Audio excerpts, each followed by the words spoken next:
तो आज हम हेलो एल्केन और हेलो एरिन का पार्ट 3 देखेंगे। तो हेलो एल्केन और हेलो एरिन का पार्ट 3 जो है, इसमें हम लोग कार्बन और हेलोजन, मतलब ये एल्किल ग्रुप समझ लो, ये कुछ इस तरीके का होगा एल्किल ग्रुप और हेलोजन, इसके बीच जो बॉन्डिंग है, ये बॉन्डिंग कैसी है, इसका नेचर कैसा है, उसके बारे में स्टडी करेंगे। तो सबसे पहले तो हम ये देखते हैं कि कोई भी एल्किल ग्रुप है, मान लो ये एक एल्किल ग्रुप है CH3 और इसके साथ कोई एक हेलोजन कंपाउंड अटैच्ड है, तो वो जो कार्बन एटम होगा, वो कार्बन एटम कैसा बॉन्ड बनाएगा, चारों के चारों सिग्मा बॉन्ड। देखो इधर 1 2 3 ये चार बॉन्ड कार्बन बना रहा है और ये चारों के चारों कैसे हैं, ये चारों के चारों हैं सिग्मा बॉन्ड। ठीक है, उसके बाद इस कार्बन बॉन्ड का जो हाइब्रिडाइजेशन होगा वो कैसा होगा, sp3 हाइब्रिडाइजेशन। ठीक है, तो ये जो एल्किल ग्रुप जो इस हेलोजन के साथ अटैच्ड है, इसका जो हाइब्रिडाइजेशन होगा वो होगा sp3 हाइब्रिडाइजेशन, और इसका जो शेप होगा वो होगा टेट्राहेड्रल। ठीक है, और हेलोजन जो होता है, हेलोजन का इलेक्ट्रॉनिक कॉन्फ़िगरेशन होता है, जनरली इलेक्ट्रॉनिक कॉन्फ़िगरेशन जो हेलोजन का होता है वो होता है NH2Np5, मतलब इसमें एक इलेक्ट्रॉन की हमेशा कमी होती है। p ऑर्बिटल जो होता है उसमें 5 इलेक्ट्रॉन होते हैं, बट इसको अगर एक मिल जाए तो ये फुलफिल हो जाएगा। ठीक है, तो ये स्टेबल हो जाएगा। तो ये क्या करता है, इलेक्ट्रॉन डेफिशिएंट है तो ये इलेक्ट्रॉन को लेगा, तो ये कार्बन के साथ बॉन्ड बनाएगा। ठीक है, तो अब हम देखते हैं कि जो एल्किल ग्रुप है वो अलग अलग हेलोजन के साथ, अलग अलग हेलोजन मतलब हेलोजन हमारे पास 4 तरीके के हैं, फ्लोरीन या फिर क्लोरीन या फिर ब्रोमीन या फिर आयोडीन के साथ किस तरीके से बॉन्ड बनाता है, इसका नेचर कैसा होता है। तो सबसे पहले हम देखते हैं इसमें बॉन्ड लेंथ। ठीक है, अब देखो ये है एल्किल ग्रुप, इसमें कार्बन के साथ फ्लोरीन बॉन्ड बना रहा है। देखो इन चारों में फ्लोरीन, क्लोरीन, ब्रोमीन और आयोडीन 4 हेलोजन है मेरे पास, और इन चारों में एल्किल ग्रुप मतलब ये मिथाइल ग्रुप सेम है, CH3 CH3 CH3 CH3, बस अलग क्या है, फ्लोरीन, क्लोरीन, ब्रोमीन और आयोडीन, ये अलग अलग है। अब इसका नेचर देखते हैं, बॉन्ड लेंथ तो हम देखेंगे, बट हम देखते हैं कि बॉन्ड लेंथ कैसे इफेक्ट डालता है, अलग अलग हेलोजन कंपाउंड अगर जुड़े होते हैं एल्किल ग्रुप से तो बॉन्ड लेंथ में क्या असर पड़ता है। तो जैसे कि हम जानते हैं फ्लोरीन सबसे ज़्यादा इलेक्ट्रोनेगेटिव होता है।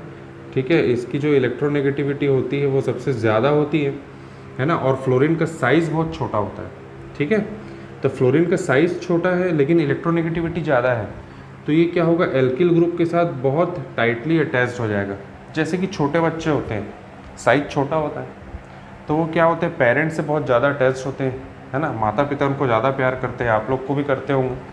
जैसे जैसे आप बड़े होते जाओ, है ना, तो माता पिता प्यार तो करते हैं बट उसका रूप बदल जाता है ना।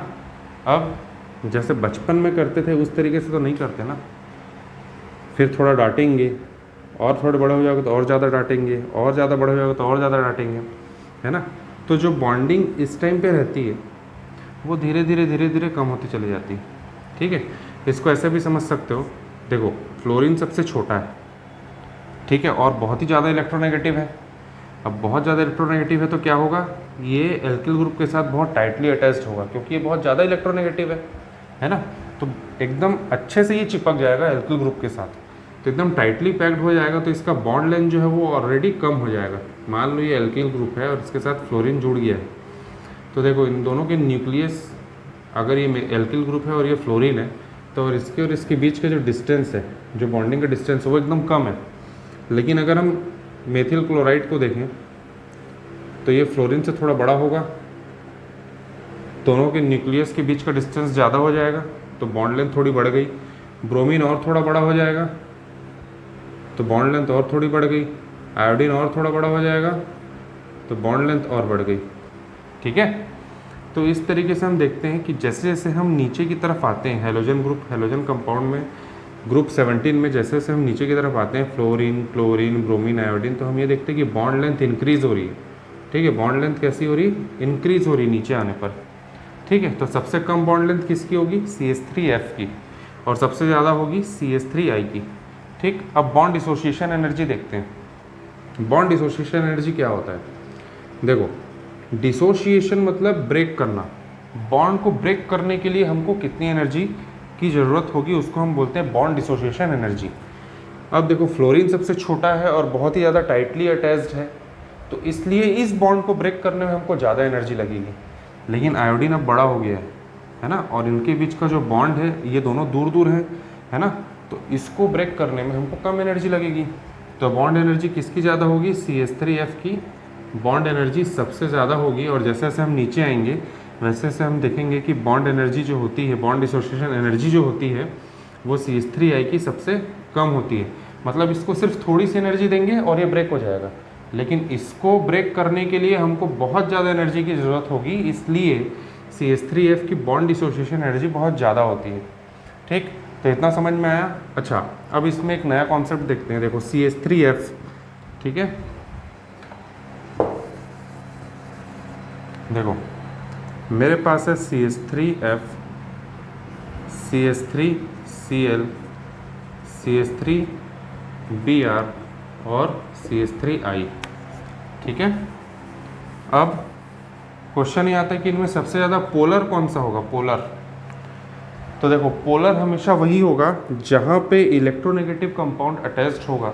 अगर जैसे कि यहाँ पे फ्लोरीन अटैच्ड है, फ्लोरीन बहुत ज़्यादा इलेक्ट्रोनेगेटिव है, तो ये इलेक्ट्रोनेगेटिविटी इसकी ज़्यादा है, तो पार्शियल, देखो ये इलेक्ट्रोनेगेटिविटी इसकी ज़्यादा है तो इसके ऊपर माइनस का साइन लगा दिया मैं। अगर ये माइनस हो जाएगा तो ये कैसा हो जाएगा, ऑब्वियसली प्लस हो जाएगा। और ये बहुत ज़्यादा माइनस है, इसकी इलेक्ट्रोनेगेटिविटी ज़्यादा है, तो ये भी कैसा हो जाएगा, इलेक्ट्रोपॉजिटिव उतना ही ज़्यादा हो जाएगा।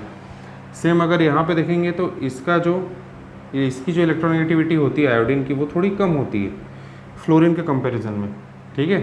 तो मेथिल की भी इलेक्ट्रोपॉजिटिविटी कम हो जाएगी, ठीक है। अगर पोलर नेचर देखें तो सबसे ज़्यादा पोलर कौन सा होगा, CH3F। क्यों होगा, क्योंकि ये बहुत ज़्यादा इलेक्ट्रोनेगेटिव है और ये इसी वजह से इलेक्ट्रोपॉजिटिव हो गया। तो अगर पोलर कंपाउंड, अगर ऐसा क्वेश्चन आता है कि इन चारों में सबसे ज़्यादा पोलैरिटी किसकी होगी, तो CH3F सबसे ज़्यादा पोलर होगा, फिर CH3Cl, फिर CH3Br और फिर CH3I। ये एक क्वेश्चन बनता है। इसमें एक क्वेश्चन ये बनता है बॉन्ड लेंथ का,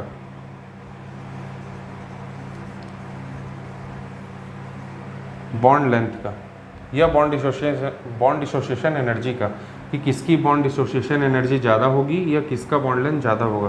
तो याद रखना, देखो इसका बॉन्ड लेंथ कम है, इसका बॉन्ड लेंथ कम है। अगर हम ऊपर से नीचे आएंगे तो बॉन्ड लेंथ इंक्रीज होगा, ठीक है। लेकिन अगर हम बॉन्ड डिसोसिएशन एनर्जी की बात करें तो अगर हम ऊपर से नीचे आएंगे तो बॉन्ड डिसोसिएशन एनर्जी डिक्रीज होगा, ठीक है। तो ये देखो, ये ऊपर से नीचे आने पर इंक्रीज हो रहा है, ऊपर से नीचे आने पर डिक्रीज हो रहा है। तो इससे ये पता चलता है कि बॉन्ड लेंथ जो होता है वो इन्वर्सली प्रोपोर्शनल होता है बॉन्ड डिसोसिएशन एनर्जी के, ठीक है। बॉन्ड लेंथ जो होता है वो इन्वर्सली प्रोपोर्शनल होता है बॉन्ड डिसोसिएशन एनर्जी के। तो अगर क्वेश्चन आता है कि बॉन्ड लेंथ किसका ज़्यादा होगा या बॉन्ड डिसोसिएशन एनर्जी किसकी ज़्यादा होगी, ठीक है। अगर क्वेश्चन ऐसा आता है कि बॉन्ड लेंथ किसका ज़्यादा होगा या बॉन्ड डिसोसिएशन एनर्जी किसकी ज़्यादा होगी, तो हम कैसे निकालेंगे। अगर हम पहले बॉन्ड लेंथ देख लेंगे, ठीक है। मान लो अगर इसमें क्वेश्चन आता है कि बॉन्ड डिसोसिएशन एनर्जी किसकी ज़्यादा है, तो देखो इसका बॉन्ड लेंथ कम है, बॉन्ड लेंथ कम है मतलब बॉन्ड डिसोसिएशन एनर्जी ज़्यादा होगी, ठीक है। तो बहुत ही सिंपल सा कॉन्सेप्ट है। तो यहाँ पे हमारा nature of carbon halogen bond या फिर एल्किल के साथ जो हेलोजन बॉन्ड है या मोनो हेलो एल्केन की हम बात कर रहे हैं, इसमें हेलो एल्केन की बात कर रहे हैं, उसका नेचर कैसा है ना।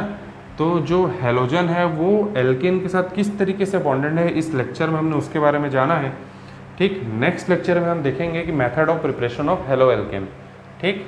तो अगर आज का लेक्चर आपको पसंद आया तो वीडियो को लाइक कीजिए, शेयर कीजिए और सब्सक्राइब कीजिए। Thank you.